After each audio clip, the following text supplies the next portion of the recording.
천사의 아침 방문을 찾아오신 여러분을 환영합니다. 오늘도 아침 예배 말씀으로 믿음과 위로의 시간을 갖게 되길 바랍니다. 네, 성도 여러분 안녕하십니까? 이 천사의 아침 방문 아침 예배에 찾아오신 여러분을 진심으로 환영합니다. 하나님께서 우리를 지켜 보호해 주셔서 우리가 주님 안에서 보호함을 받고 또 평안하게 쉼을 얻게 되는 저희 모두가 되기를 간절히 바랍니다. 이제 함께 기도하겠습니다. 하늘에 계신 하나님 아버지, 오늘 새 아침을 허락하여 주셔서 감사합니다. 오늘 하루도 하나님의 손을 꼭 붙잡고 동행하는 경험으로 우리를 인도하여 주시옵소서. 우리가 이 세상에서 모든 사람들이 부러워하는 보화를 손에 쥘지라도 하나님께서 우리와 함께 하지 않으시면 그것이 아무 소용없고, 또 우리가 하늘에 들어가고 천사와 대화를 한다 할지라도 하나님께서 우리와 함께 하지 않으시면 그곳에 아무런 행복과 즐거움이 될 수 없음을 믿습니다. 하나님 아버지, 오늘 우리를 받아주시고 주님과 가까이 동행하는 복을 누리게 하여 주시며 하나님의 말씀만을 붙들고 하나님의 살아계심과 임재하심을 증거하는 우리 모두가 되게 하여 주시옵소서. 오늘도 주어지는 말씀에 성령께서 함께 하여 주시고 우리의 나아갈 길을 분명히 가르쳐 주시기를 간절히 바라오며 예수님의 이름으로 기도드립니다. 아멘. 안녕하십니까 성도 여러분. 오늘도 우리가 하나님 앞에서 말씀을 살피는 시간을 갖겠습니다. 성령의 능력이 필요한 때라는 제목입니다. 성령을 의지하고 성령을 붙잡고 사는 신앙을 우리가 잘 이해하지 못하면 아주 무기력한 신앙을 갖게 됩니다. 성령의 은혜가 무엇인지, 그 은혜 속에서 사는 것이 무엇인지 모르면 우리의 삶이 참 슬퍼집니다. 외로워집니다. 오늘 본문 성경절 읽겠습니다. 사도행전 1장 8절입니다. 오직 성령이 너희에게 임하시면 너희가 권능을 받고 예루살렘과 온 유대와 사마리아와 땅끝까지 이르러 내 증인이 되리라 하시니라. 예수께서 땅끝까지 나의 증인이 돼 달라고 지금 요청하시는 것입니다. 성도 여러분, 우리가 그리스도인의 증인이 될 수 있는, 예수님의 증인이 될 수 있는 조건이 무엇입니까? 조건은 오직 성령이 너희에게 임하시면입니다. 성령을 받아야만, 성령이 내 마음속에 임하셔야만 그리스도를 위한 증인이 될 수 있다는 것입니다. 이것은 정말 중요한 말씀이죠. 성령이 임해야 되는 것입니다. 본문 읽겠습니다. 우리는 제자들이 오순절에 기도했던 것처럼 성령의 강림을 위하여 간절히 기도해야 된다. 만일 그들이 당시에 성령을 필요로 했다면 오늘날 우리에게는 그것이 더욱 필요하다.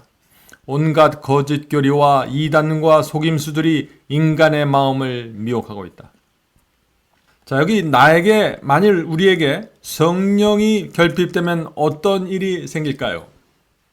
지금 여기서는 거짓 교리와 이단과 속임수에 미혹당하게 될 것이라고 했습니다. 성도 여러분, 왜 성령의 역사를 모르면 거짓 교리와 거짓 복음에 미혹당하게 될까요? 성령의 역사가 내 마음속에서 실제로 어떻게 이루어지는지를 모르면 미혹당하는 것입니다. 성령으로 내 욕심을 십자가에 못 박는 그 경험을 실제적으로 모르면 미혹당하게 됩니다. 성령의 은혜가 나를 회개로 인도해서 새 마음을 받는 경험을 모르면 미혹당합니다. 자, 그런데 질문이 있죠. 왜 미혹당할까요? 왜냐하면 모든 거짓 복음은 성령께서 죄인의 마음을 변화시키고 진리에 굴복시키는 그 성령의 역사를 말하지 않기 때문입니다. 그래서 개인적으로 성령의 역사가 어떻게 내 속에서 이루어지는지를 모르면은 자꾸 거짓 복음을 찾아가게 되는 것입니다. 왜냐하면 그 거짓 복음 속에는 성령의 역사를 말하고 있지 않기 때문이죠. 다시 말해서 이 거짓 복음은 심령의 결정적인 변화에 대해서 말하지 않는 것입니다. 거짓 복음은 변화되지 않고 내 속사람이 변화되지 않고 내 육체가 결정적으로 십자가에 못 박히지 않더라도 구원을 제시하기 때문입니다. 그래서 성령을 경험하지 못한 분들은 자꾸 그런 거짓 복음들을 찾아가게 되는 것입니다. 자기가 모르니까 찾아가는 것이죠. 오늘날 사탄은 성령의 역사가 없이 구원받을 수 있다는 거짓 복음을 인터넷에 정말 많이 뿌려놓았습니다. 어떤 것들이 있습니까? 예수를 믿기만 하면 구원받는다는 가르침이 있죠. 성령의 변화가 빠진 거짓복음입니다. 하나님께서 모든 사람의 구원과 멸망을 미리 예정해 놓으셨다는 예정론, 성령께서 죄에 빠진 영혼을 실제적으로 건져내서 구원하실 수 있다는 그 성령의 능력의 경험이 빠져 있는 거짓복음입니다. 한번 구원받으면 영원한 구원이라는 교리가 있죠. 그것은 성령께서 지속적으로 인도하시고 그를 죄로부터 계속해서 건져주신다는 성령의 역사가 빠져 있는 것입니다.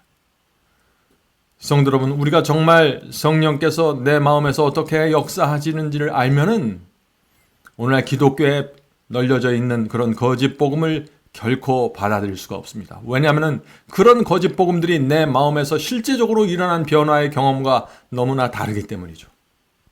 성도 여러분, 우리는 이 바울의 말씀을 이해해야 합니다. 너희는 성령을 따라 행하라. 그리하면 육체의 욕심을 이루지 않으리라. 우리가 이 말씀을 경험으로 이해하면 어떻게 될까요? 우리는 길을 잃어버리지 않게 됩니다. 인간은 죄를 이길 수 없다는 그런 가르침을 받을 수가 없습니다. 율법주의자가 될 수도 없고 이상한 세속주의자가 될 수도 없는 것입니다. 우리는 성경이 말하는 그 복음 안으로 깊이 들어가게 되는 것입니다. 계속 읽겠습니다. 성령의 도움 없이 거룩한 진리를 제시하려는 우리의 노력은 헛될 것이다. 정말 이 말씀은 깊이 절감이 되는 말씀입니다. 우리가 아무리 성경 말씀을 논리적으로 전할지라도 성령께서 그 말씀을 듣는 사람의 마음을 감동시키고 진리에 굴복시키지 않으면 아무런 열매도 없는 것입니다. 아무리 설교가 잘 돼도 소용이 없는 것입니다. 성령께서 그 영혼을 굴복시키기 전에는 말이죠.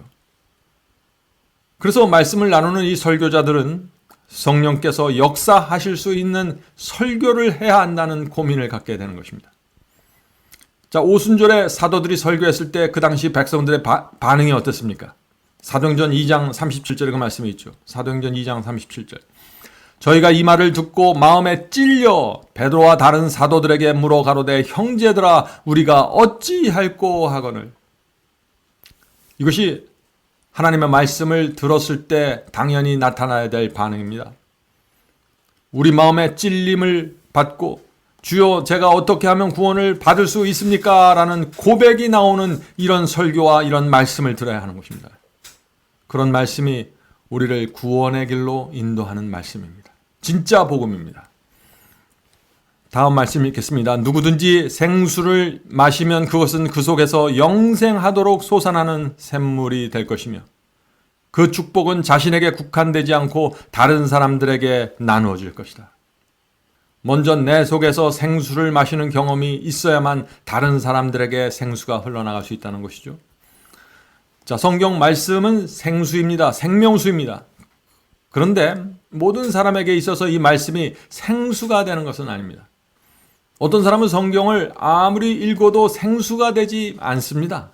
왜 그럴까요? 갈증이 없기 때문입니다. 성도 여러분, 그리스도인은 말씀에 대한 갈증을 갖고 있는 사람들입니다. 아침마다 시냇물을 찾는 사슴처럼 갈증을 갖고 생수를 마셔야 합니다. 그런 사람들은 살아나게 될 것입니다. 갈증이 있는 사람은 생수를 분별할 수 있습니다. 말씀을 분별할 수 있습니다. 말씀의 생수를 마셨을 때 그 생수가 5장 6부까지 들어가서 시원함을 느꼈던 그런 사람들은 그 생수 아니면은 다른 것을 마실 수 없는 것입니다. 그런 사람들은 다른 사람에게 내가 먹고 살아난 이 생수를 나눠주고 싶어서 이리저리 뛰어다니게 되는 것입니다. 성도 여러분, 이것이 전도입니다. 계속해서 읽겠습니다. 악의 세력을 정복하는 성령을 거절하는 것은 다른 모든 죄를 능가하는 죄이다. 왜냐하면 그것은 우리를 능력의 근원이신 그리스도 및 그분의 교통에서 끊어지게 하기 때문이다.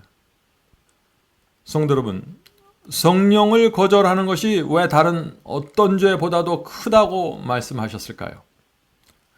예수께서도 동일한 말씀을 하셨죠? 누가복음 12장 10절입니다. 누가복음 12장 10절. 누구든지 말로 인자를 거역하면 사하심을 받으려니와 성령을 모독하는 자는 사하심을 받지 못하리라. 이 말씀이 무슨 뜻입니까?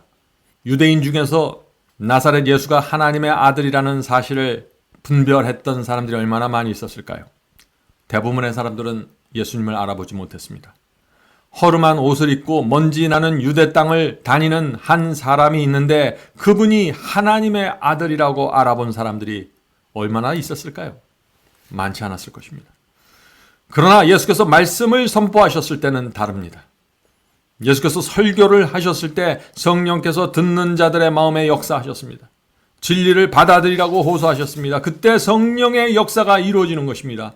그런데 그것을 거절했던 사람들은 메시아를 거절한 것입니다. 십자가에서 예수께서 그 고통 속에서 거룩한 성품으로 매달려 있었을 때 성령께서 가장 크게 역사하셨습니다. 십자가 주변에 있던 수많은 군중들에게 성령께서 그들의 마음에 호소했습니다. 그 성령의 역사 때문에 죽음을 목전에 둔 강도까지 주님을 메시아로 영접하는 놀라운 결정을 하게 된 것입니다. 그러나 대부분의 사람들은 그리스도의 십자가의 죽음을 보면서 성령의 역사를 느끼지 못했고 거절했습니다. 메시아를 조롱했고 침뱉고 놀렸습니다. 이것이 성령을 거절하는 사람들의 모습입니다. 성령을 거절하면 진리를 몰라봅니다. 진리를 조롱합니다. 성령을 거절하는 사람들의 모습입니다. 노아가 설교했을 때도 마찬가지였습니다. 성령의 큰 역사가 있었습니다. 그러나 대부분의 사람들은 그 성령의 감동과 성령의 호소를 무시했습니다. 그래서 멸망당한 것입니다. 성도 여러분, 우리 마음에 역사하시는 이 성령을 소홀히 여기면은 크게 위험에 빠집니다. 어둠 속에서 남아있게 되는 것입니다. 본문을 읽겠습니다. 선악간의 싸움은 구주께서 계시던 당시와 마찬가지로 격렬하다. 하늘 가는 길도 그 당시보다 지금이 더 평탄하지 않다. 우리의 모든 죄를 던져버려야 한다. 우리의 신앙생활을 방해하는 온갖 좋아하는 방종을 끊어버려야 한다. 만일 오른 눈이나 오른 손이 우리를 죄짓게 하면 그것을 희생시키지 않으면 안 된다. 강력한 말씀이 있죠. 그러나 이 말씀이 실제 우리의 경험이 되어야 되는 것입니다. 성도 여러분, 성령께서 그것이 죄라고 지적해 주시는데 그 죄를 버리지 않으면 어떻게 됩니까? 우리의 마음은 점점 더 완악해집니다. 우리 속에 내가 단 하나의 죄라도 붙잡고 있고 고집하면 어떻게 됩니까? 성령께서 내 양심을 책망하시죠. 성령께서 내 양심을 책망하면서 그 죄를 내려놓으라고 하실 때 죄를 내려놓아야 합니다. 자, 그런데 죄를 내려놓는 것이 쉽지가 않습니다. 어떤 때는 손을 자르고 눈을 빼는 것 같은 고통을 느끼게 됩니다. 그럴지라도, 그런 희생이 따를지라도 죄는 내려놓아야 됩니다. 그래야만 우리가 영생을 위해서 준비될 수 있고 성령께서 우리 마음속에서 우리를 주관하고 우리를 의의 길로 인도할 수 있기 때문에 그런 것입니다. 다른 방법이 없습니다. 성령을 거절하면 넓은 길로 가는 것입니다. 성도 여러분, 우리가 성령님을 잘 알아야 됩니다. 성령님의 마음을. 성령께서는 우리가 어떻게 해서든지 구원받게 하려고 우리에게 오시는 것입니다. 성령님은 인격체십니다. 성령님의 사랑과 은혜가 충만한 그분의 모습을 생각하면서 우리가 죄를 내려놓아야 하는 것입니다. 성령을 단지 음성이나 호소로만 생각하면 안 됩니다. 성령님은 하나님처럼 예수님처럼 인격체를 가진 하나님이십니다. 그래서 그분께서 온 마음을 다해서 우리 속에서 호소하고 인도해 주시는 것입니다. 우리를 살리기 위해서, 우리를 천국으로 데려가기 위해서 호소하시는 것입니다. 그런 성령님을 우리가 어떻게 대해야 할까요? 하나님께서 우리의 마음속에 들어오시면서 말씀하실 때 바짝 엎드려서 우주의 왕을 받는 그런 태도로 그분의 말씀을 받아야 되는 것입니다. 그런 분들은 죄로부터 해방되는 것입니다. 십자가에 내 육체의 욕망을 튼튼하게 못 받게 되는 것입니다. 사소해 보이는 이기심이나 속상함이라도 빨리 버려야 합니다. 그렇지 않으면 그 죄가 내 마음을 사로잡고 내 마음을 무디게 해서 결국 내 자신을 합리화시키게 하는 것입니다. 이것이 무서운 것이죠. 일단 죄를 합리화하면 성령의 음성은 사라지게 됩니다. 내가 내 자신을 의롭다고 판단하고 결정했기 때문에, 죄가 있는데도 불구하고 그렇게 내 스스로 판단했기 때문에 성령의 음성이 들려질 수 없는 것입니다. 성도 여러분, 이것이 성령을 거절하는 죄로 들어가는 과정입니다. 우리가 날마다 말씀으로 양심을 씻는 이유가 바로 여기 있는 것입니다. 우리도 모르는 사이에 성령을 거절하는 죄에 빠지지 않게 하여 아침마다 모여서 말씀을 살피는 것입니다. 성도 여러분, 어린아이와 같은 심령으로 성령의 말씀을 받아야 됩니다. 본문 읽겠습니다. 우리는 자신의 지혜를 기꺼이 버리며 어린아이처럼 하늘 왕국을 받아들이고자 하는가? 영생의 상급은 무한한 가치가 있다. 어린아이와 같은 신앙, 어떤 신앙입니까? 내 지혜, 내 뜻, 내 생각을 내려놓고 하나님의 말씀을 받는 것입니다. 그것이 어린아이와 같은 신앙입니다. 인간의 마음은 성령께서 거하시는 전이 될 수 있다. 중요한 말씀입니다. 우리 마음이 성령께서 거하시는 전이 되려면 성령의 뜻에 굴복해야 합니다. 성령께서 버리라고 하는 것을 버리고 붙잡으라고 하는 것을 붙잡아야 합니다. 우리 마음이 그런 상태로 있을 때 성령께서 우리 마음을 드디어 주관할 수 있는 것입니다. 우리 마음이 성령의 음성을 따라갈 때 성령께서 우리 마음을 주관하신다 하는 것입니다. 우리 속에 있는 육체의 욕망은 그때 더 이상 힘을 쓰지 못하게 되는 것이죠. 성령의 감화력과 거룩한 분위기가 우리 마음을 채우고 흘러나가게 되는 것입니다. 이것이 성령의 역사를 통한 변화의 경험입니다. 마지막 본문 읽겠습니다. 우리의 이해를 초월하는 그리스도의 평화가 그대의 영혼 속에 거할 수 있다. 그리고 변화시키는 그분의 은혜의 능력이 그대의 생애 속에서 역사하여 그대를 영광의 왕국에 적합한 자가 되게 할 수 있다. 성도 여러분, 이것이 참된 구원의 경험입니다. 죄인을 변화시키는 은혜의 능력, 그것이 포함된 복음이 진짜 복음입니다. 구원은 하나님의 말씀과 성령의 역사를 받아들여야만 이루어질 수 있는 것입니다. 수술대 위에서 마음대로 움직이는 환자가 의사가 수술을 할 수 있을까요? 칼을 댈 수 있습니까? 안 되는 것입니다. 마찬가지입니다. 하나님의 말씀을 무시하고 내 생각, 내 감정을 고집하는 사람에게 성령의 수술이 이루어질 수 없는 것입니다.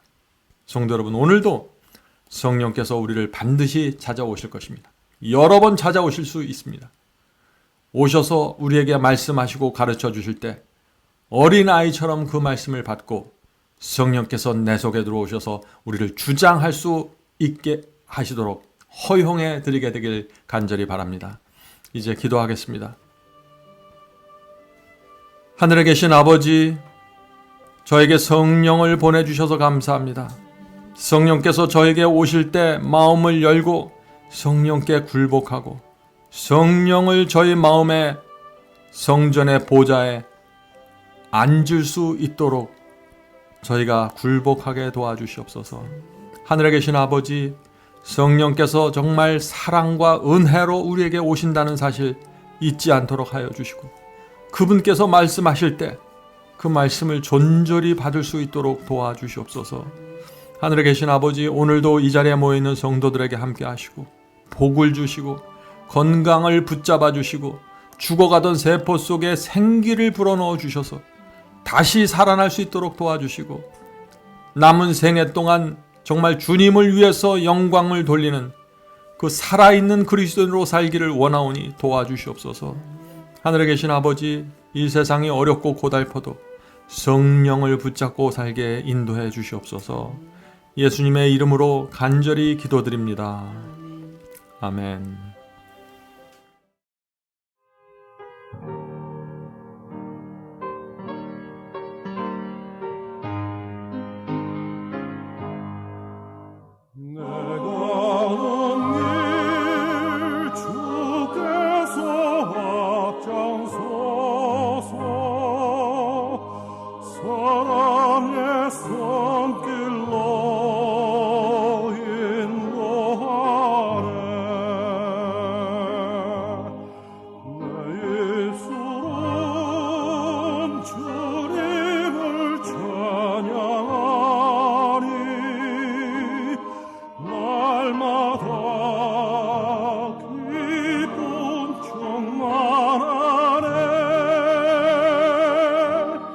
내가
떠나여 지내